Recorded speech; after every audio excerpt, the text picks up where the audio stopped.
سلام كمي كنيكم كبرات ولدي انكم على channel بسلام مصاخوم لما انت حيزلكم قريب للخو سلا ህፃናት አመጋግባ ወይ ድማ አይንበል ይልብሉና መብላዕ ደሌቶም በጣም ይልተሓተ ለኾኑ ህፃናት ከመይ ጌርና በአግባቡ ልምገቡ ወይም ድማ ናይ መመጋብ ልምዶም ጽቡቅ ለኾነ ለምግባር ከመይ ጌርና ክንቀይሮም ከም ልግባእ ብዝርዝር ከነርእይና ማለት እዩ هم تفلتوا ህፃናት በአእምሮአዊ ይኹን በአካላዊ ዕቤቶም በደንብ ልተሓለወ ኮይኖም ንኸዓብዩ በዋናነት ልተመጣጠነ ምግቢ ክረኽቡ እኒኦም ነገር ግን ልተመጣጠነ ምግቢ በመሰረታውነት ለትዕቤቶም መሰረታውና ዋና ክኾን ንኽእለሉ ጊዜ አፍትና መጀመሪያ 1,000 መዓልትታት በአግባቡ ክንምገቦም ተኽኢልና እዩ ማለት እዩ ለመጀመሪያ 1,000 መዓልትታት ማለት ብፍላይ ብትካል ጥዕና ዓለም ተቀባልነት ወይም ደግሞ ብልተገበሩ ጽናዓታት መሰረት ና መጀመሪያ 1,000 መዓልት ማለት ተና መጀመሪያ ና 9 ወርሕና ጥንስ ጊዜ ፕላስ ህፃን ካብ ተወለደሉ መዓልት ጀሚሩ ክሻብ 9 ወርሕ ልመልኦ ክሻብ 2 ዓመት ልመልኦ ለሎ ጊዜ ማለት እዩ እዚ ማለት አፍትና ጥንስ ጊዜ ተወላዲት ልተመጣጠነ ምግቢ ክትረክብ ነው ምክንያቱ ህፃን ካብ ወላዲቱ ስለልኾነቱ ምግቢ ረኽቦ ማለት እዩ ልተመጣጠነ ምግቢ እንድሕር ተመጊባት ህፃን አውሽጢ ማህፀን አዲኡ ጽቡቅ ለኾነ ዕቤት ሒዙ ጽቡቅ ለኾነ በዋላት ክብደቱ ዋላቱ ንአእምራዊ ስርሒቱ ሁሉ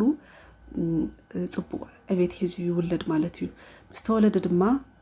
ከምቱ ትፈልጥዎ ክሻብ 6 ወርሕ ልመልኦ ናዲኡ ጡብ ጸባ ጥራሕ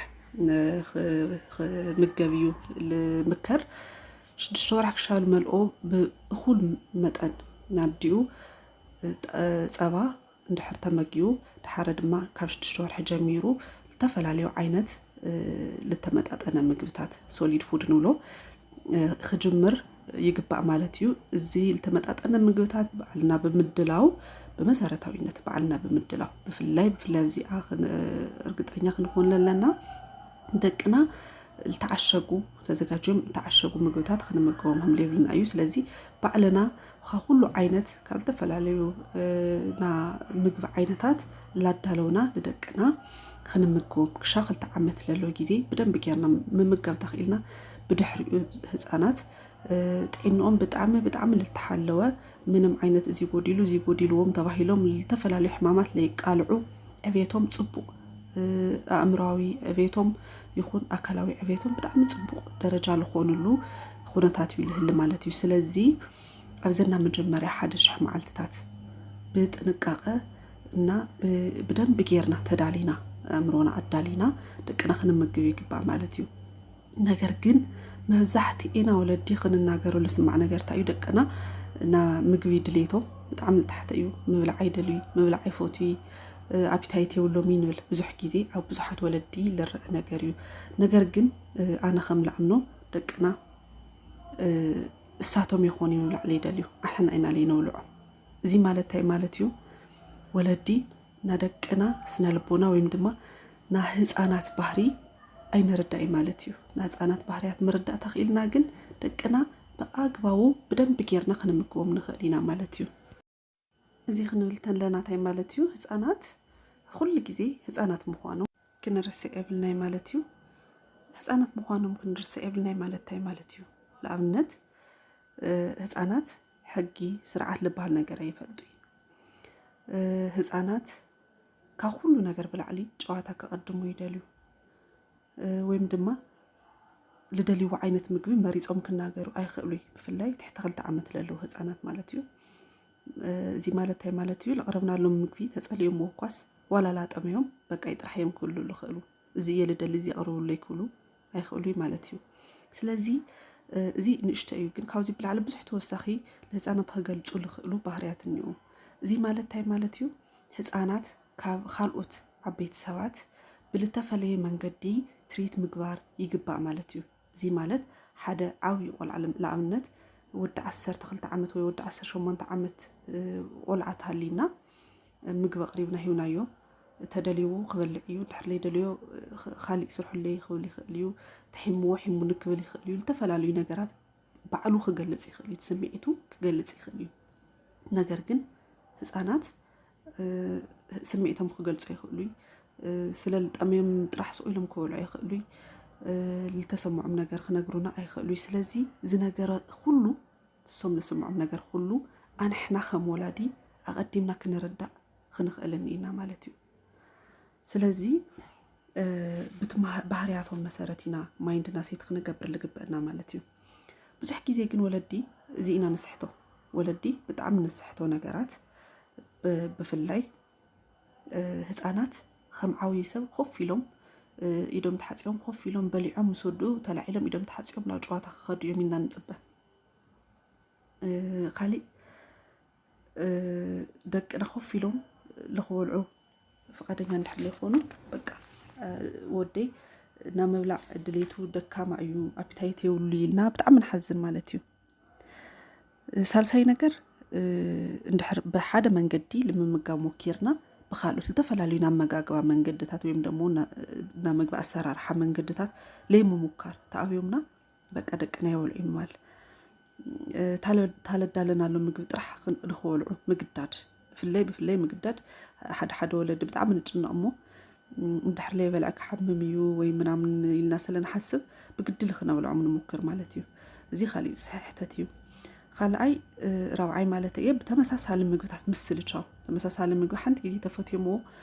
ብተደጋጋሚ ቁርስ እሱ ምሳሕሱ ወይ ድማ ለማዓንቲ ምሳሕ ተብሊና ናጋ ምሳሕሱ ላበልና ላደጋገምና ክንህቦም ተለና ብጣዕሚ ይሰላቸው እሞ ክበልዑ ይደልዩ ክበልዑ እንድሕር ለይደልዩ እዚ ምግቢ እዚ ፈትዮ ነይሩ እዩ ነገር ግን ከዚ ክበልዕ የደለየ እሞ በቃ ምብላዕ ኣይኽእሊ ወይም ደሞ ወደይ በቃ ለይበልዕ ቆልዓ እዩ ማለት እዩ ንብል ግን ነሰልችዮም ለና ምዃኖም ኣይንረዳእ ማለት እዩ ሓምሻይ ድሌቶም ንኽንረዳእ ለይምሙካር ሃምቱ ቅድም ክገልጾ ልሞከርኩ ህፃናት ድሌቶም ባዕሎም ክገልጹ ይኽእሉ ስለዚ ባዕልና ክንረዳእ እዩ ልግብአና ግን ልምርዳእ ኣይንሞክር እንታይ እዮም ደልዮም ዝኾኑ ኩነታት እዚ ውሽጢ ኮይኖም እቲ ምግቢ እዚ ብትክክል ክበልዕ ስለለይደልዩ ኣፒታይት ስለለየብሉ ድዩ ወይስ ካሊእ ድሌት እዩ እኒአዎ ኢልና ልምርዳእ ለይምሙካር ካሊእ ብጣዕሚ ከቢድ ኣብ ወለዲ ግን ብጣዕሚ ብብዙሕ ግዜ ንሰሓሓቱ ስሕተት እዩ ሽኮር ዝበዝሖም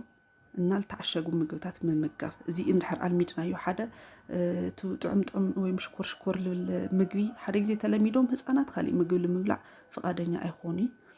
ካልኣይ ለጥዕንኦም ብፍላይ ናስኖም ጥዕና ዋላ ለኽእቱ ኣብ ውሽጣዊ ዘሎ ጥዕንኦም ሃም ዘሎ ኮይኑ ብፍላይ ስኖም ገና ኣብ ና ስኒ ሓኪም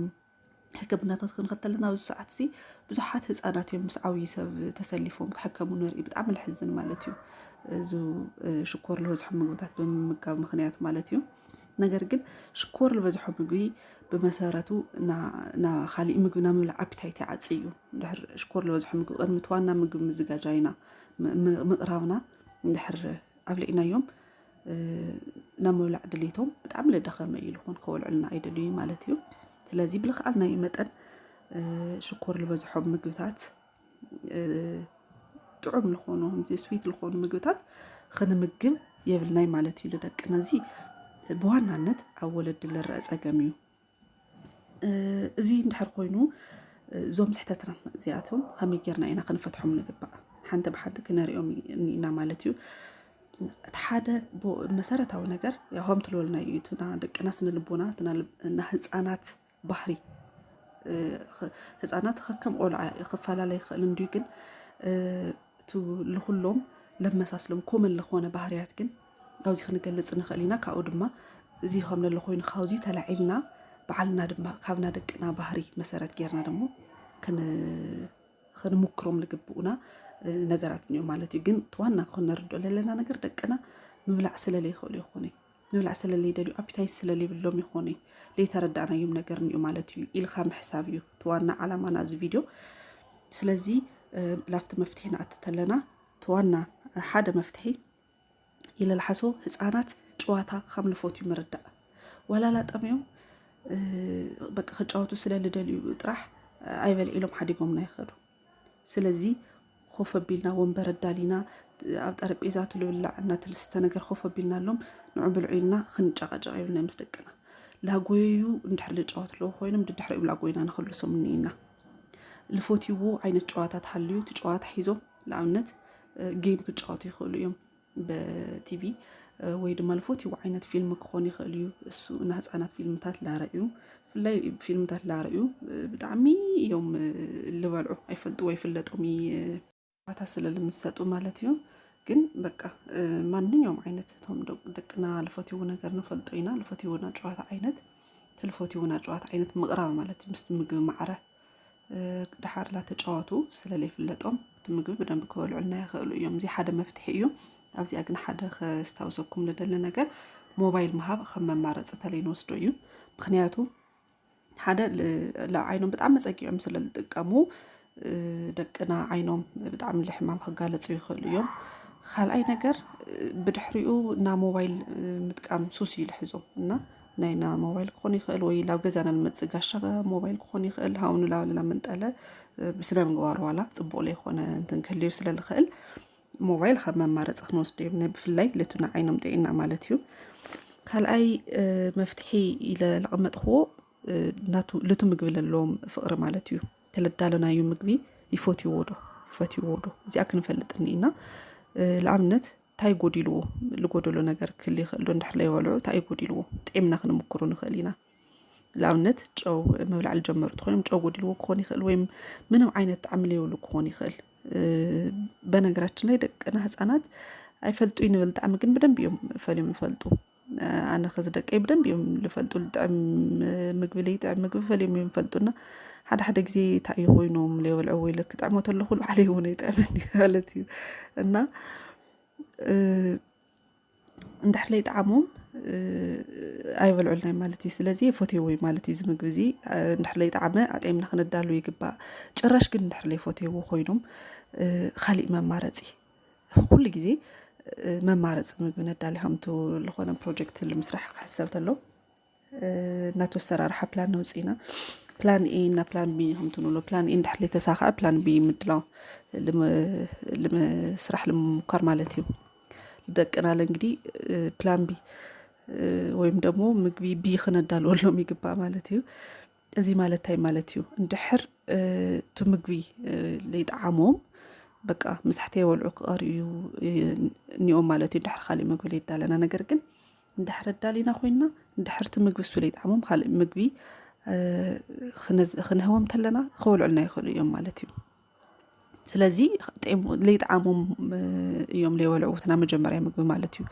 ብዚ ፈሊጥና ኒና ማለት እዩ ስለዚ እታ ምግቢ ኣብ ቀፃሊ ክነዳልዋ ተለና ከመይ ጌርና ኣስተኻኺልና ክነዳልዋ ከም ዘለና ክነሓስብሉ ይግባእ ማለት እዩ ካሊእ ነገር እዛ ምግቢ ብቐፃሊ ክነዳልያ ተለና ዘተይጣዓሞም ወይም ድማ ተይፈትይዋ ቀርዮም ዝበልዕዋ ምግቢ لحاصر ግዜ ለይመሃብ ክሻብ ንሽተይ ፅንሕ ኢሎም ንምብላዕ ክምክሩ ስለልኽእሉ ድሕሪ ለኣብነት ድሕሪ 3-4 መዓልቲ ልምምጋብ ምሙካር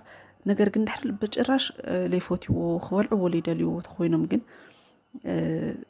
ምስ ካልኦት ምግብታት ለሓወስና መሃብ ማለት እዩ ማለት ለኣብነት እዛና መጀመርያ ጓለይ ፓፓያ ምብላዕ ብጣዕሚ በቃ ብጣዕሚ እያ ትፀልእ ነይራ ኣነ ድማ ፓፓያ ክብላዕ ብጣዕሚ ይደሊ ነይረ ያው ጠሙ ከም ትፈልጥዎ ስለልኾነና ድሓር ብዙሕ ሞኪረ ግን ፈቃደኛ ይኾነት እንታይ ገይረ ለሓፂር ግዜ ክሻብ 2-3 ሰሙን ለኾነ ግዜ ለይመሃብ ሞኪረ ነገር ግን ስቲል ፈቃደኛ ይኾነት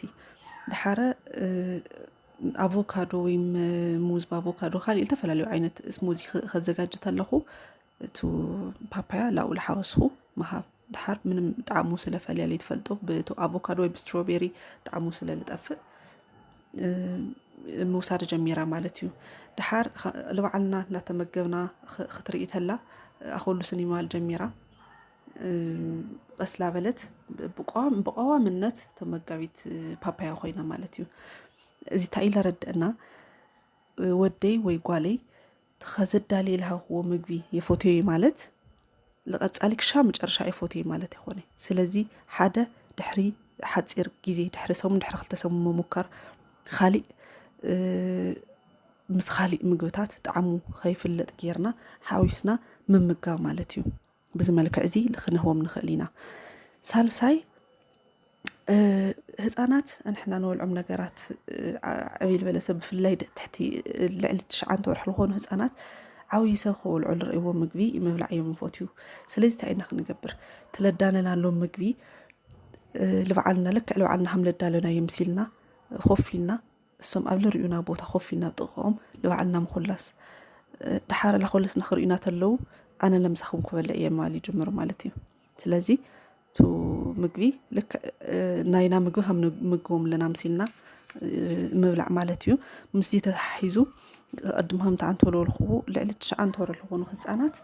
نعاوي سب مجبي ممجا بتعمي يوم لا رأيهم عينة دليتيرو يوم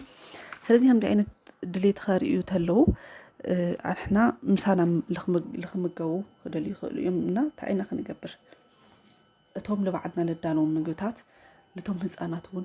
بالموتشي ويم دما لمبلع بالخون ملكعو مدلاو مالتي لعملت لك أسألو نقرات خامني قوع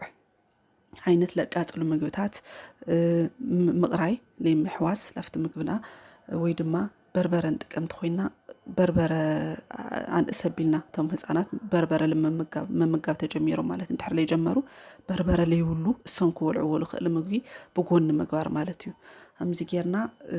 مسانا بقوامينات مسانا لو خوينهم لخسمعهم مسانا تمنسسال لخونا مقبار الدالينا مسانا لخوالو مقبار مالتيو حمشاي دحري 10 ورح منامنا كاب جميرو بعلم لما مقاب مدلاي خارينا يخلو يوم تايو لك زمانكي حيزنا خنمكر تلنا تمانكي كايدنا من طيلهم بعليك فالعمالت ومقبي بإيدهم مبلش هاي منام كجمرو يخلو يوم سلازي تاينا نقبرو ساعتي توانا مقبي مبلعنا هم للو خوينو نقرقن بعلم بإيدهم حيزهم كولعوهم لخلو مقبتات هم سناك عينتات لا دالنا مها مالتيو يا أتسالي توم نازو مقبتات الدلالوا فيديوتات لا سرحو سلا لك أو تايتا عينت مقبتات بإيدهم حيزهم كولعو لخلو تايتا عينت مقبتات كنهم هم نخل فيديو كسر هي مالتيو شاد شاي مخنيات من البات ليت أميهم كخوني خل ندحر ليت أميهم كاوينا يخلو يوم زي مالتي يتأميومي مالت بقى بفتصم حنت كلها سوالا لا أفهم كتأقعنا لي دليلو عينة ملك تغاريونا تلو يوم زي تخوينو تصنح مال 3 دقيقة 4 دقيقة ويم دما دحر 1 ساعة تصنحنا ممكر زي جن كخون لخل أمونغو خالي نقر لي مخاف نشتي حد نقرات تتعايمهم تمليسهم خنخولسهم خنلتلنا تمقبي دليتهم እንደገና ليك دليو اليوم سلازي تاعنا خنقبر لنا من عينة مقبتي هاونا يوم من عينة مقبتي طعم بفلاي شكور لهم مقبتات تيهاونا كشاو 1 ساعة لخون صنحنا تمقسم ممكر مالتيو شاو عين مخنيات كون لخل حماميو هم تنعنتو هم تليتهم يوم عينة ملكت كارينا يخل يوم دليتهم اسو كون يخل تمقبي لا افهم كصقع لي مدلاي كارينا يخل يوم نجر جن زي كافتو لي مت ماي بمنتاينا خنفاليو لأمنت خودهم تحموهم سألت حيزوهم ويتكسات قالهم زي عينة نجارات تحليهم نامق بمبلع دليتهم بتعمي قنسيو سلازي دحر لي ولعلنا يتأمي يومي مالتي لنا يخلنا يكون حلفون خل لأمنت نامن جناج عينة ملكتات خارينا يخل يوم بخيات ولا تلفوتي وبتعمل الفوتي وخول عوي يخل يوم إننا نحسو مقبي مبينا مبال نفسهم نا تكسات ويم ناس على عينة ملكتات ياو بعيننا خنور ينخلو نقرات خارينا يخل يوم مالتيو أو ساعة زي ياو لا حكيم ممكن وصلهم يقبأ فيتامين يكون حد نقرات مكوم يخلو يوم إنه خالي نقرقن أو لحمام ملو ساعات دليتهم بتعمل مثل النص خنا قددهم يقبأي خلتا مان كاتب اليوم أخولي نخن حدقهم يقبأ زي بزحات حكيمات ياو بدقي مخنيات بزحات حكيمات لما مخر كل جزي لهون مخريو في اللي بالحمام ملو جزي ياو بتحكم له هاو فيتامينهم للو خوينو نقرقن خلتا خلاسو حنت خلاسو تبليعهم بتعمل أخولي إلنا أنت خن حاسب لنا نمقدات تبوكيرنا جن ياو لو أسد دحري تحمام ولا مسح حدقهم نعمل عدليتهم كأنس المالتيو تالخول علنا مقدات تفل يا ولا أي حمام جيزي ولا أي يكون أما أخالي ساعات مالتي تو أبلع التقصنا يوم زرزر قبلنا التقصنا يوم عينت ويم خالقت توسخي عينت منقد تتقيمنا لخنا من العم وكيرنا عند حلية والعلنا مقدات بفتسو مفتحي جرنا خنوص جيبلنا مالتي مخنياتو እንዳሕራ ግዲድናዮም ካሊእ መዓልቲ እውን ናብ ምብላዕ ድሌቶም ምግቢ ምብላዕ ዝበሃል ኣብታ ምብላዕ ለላ ፕሮሰስ ኩላ ክፀልእዋ እዮም ለገድዶም ማለት እዩ ስለዚ ምግቢ ክነምፅእ ተለና ሳምቲ ክግረፉ ተለው ዝስምዖም ስምዒት ተይደልይዎ ስለዝኾነ ማለት እዩ ውሃቦምሎ ከምኡ ዓይነት ስምዒት ስለዝስምዖም ካብቲ ምግቢ ዝበሃል ነገር ክላዓል ተሎ ደስ ይብሎም እዩ ካብቲ ምግቢ ንምርሓቅ እዮም ዝምክሩ ማለት እዩ ስለዚ ብፍፁም ክነገድዶም የብልናይ ማለት እዩ ካሊእ ሻምናይ ወይ ተሽዓይ ክንብሎ ንኽእል ደቅና ያው ከም ትብለናዩ ህፃናት እዮም ስለዚ ሕጊ ሰዓት ክነኽብር የብልናይ ማለት ዓብይ ሰብ ብዙሕ ግዜ ቁርሲ ምሳሕ ድራር ይበልዕ ንጉሆ ቁርሲ ይበልዕ ምሳሕ 6 ወይ 7 ሰዓት ይበልዕ ምሸት 2 ሰዓት ኣካባቢ ድራር ይበልዕ ከምዚ ዓይነት ነገር ክኾን የብሉ ንህፃናት ኣመጋግባ ከዚ ቁርሲ 2 ሰዓት ክንህቦም ተለና 3-4 ማንኪያ ክበልዑ ይኽእሉ ፅኒሕና ድሕሪ 2 ሰዓት ትልተረፈ ክንምግቦም ይግበአና ማለት እዩ ምሳሕ ሰዓት እውን ከምኡ ሰዓት ክንሕሊ የብልና ከምቲ ዓብይ ሰብ ዝምገቦ ዓይነት ኣመጋግባ ግዴታ ተን ሰዓታት ሰን ሓልዮም ክበልዑ እኒኦም ዝብል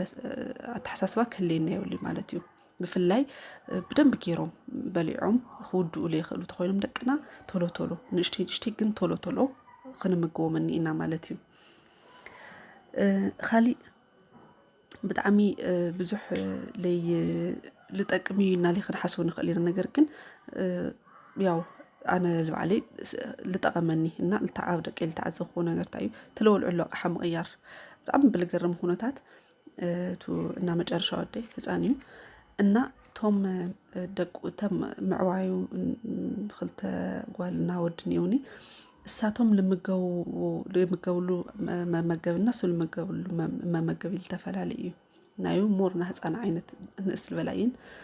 እንታይ እዩ ልገብር ብናዕሉ ማንኪያ ያው ኣብ ተመሳሳሊ ቦታ ኮፍ ኢሎም ስለልወልዑ ብናዕሉ ማንኪያ ክኸልሶ ተለኹ ኣብዩ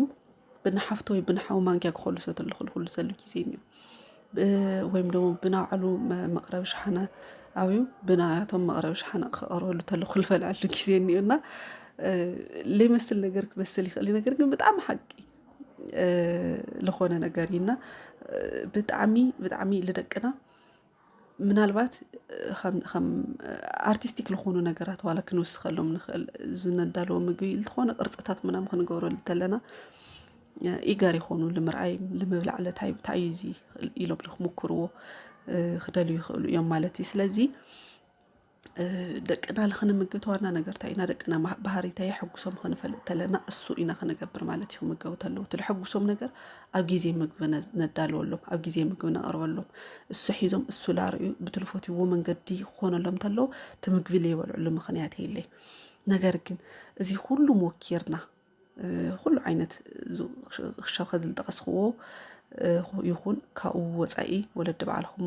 ትገብርዎ ነገራት ሞኪርና እንድሕር ለይተሳኽዐልና ግን ላብ ሓኪም ክንወስዶም እኒኢና ማለት እዩ ደቅና ምክንያቱ ብሕፅረት ምግቢ ክጉድኡ ስለለይብሎም እንታይ ክነገብር ከም ዘለና ሓኪምና ክነማኽር ይግባእ ማለት እዩ እንግዲህ ኣነ ክሻብ ከዚ ኣብ ደቂ ልረእዎ ናብ ዝተፈላለዩ መንገዲ ለግንኽዎ ኤክስፔሪየንሳት እየ ሼር ክገብረኩም ሞኪረ ስኻቱም ድማ ናብ ባዕልኩም ትብልዎ ትጥቀምዎ መንገድታት ኣብና ኮሜንት መፅሕፊ ቦታ ክትፅሕፉልናና ንካልኦት ወልዲ ሼር ንክትገብሩ ይሓተኩም ናሎማዓንቲ ቪድዮ ኣብዚ ወዲእ እኒኢኹ ስለልተኸታተልኩምኒ ብጣዕሚ እየ ለመስግን ኩልኩም ሰብስክራይብ ለይገበርኩም ሰብስክራይብ ግበሩ ካልኦት ሰባት ንኽሪኡ ድማ እቲ ቪድዮ እንድሕር ፈቲኹምዎ ላይክ ግበሩ ሼር ግበሩ ህቡራት ወለዲ ልዕሊ ደቅና ማንም የለይ ኩሉ ነገር ልደቅና ከምቱ ኣብቲ ፅሑፍ ዝረእኹምዎ ደቅና ኣንሕና ኢና ለይነብልዖም እምበይ እሶም ክበልዑ እዮም ለይበልዑሉ ምክንያት የለይ ስለዚ ባህሪኦም ተረዲእና ደቅና ነብልዕ ደቅና ንዕቢ ብፅቡቕ መንገዲ ደቅና ንዕቢ ይብል የቐኒ የለይ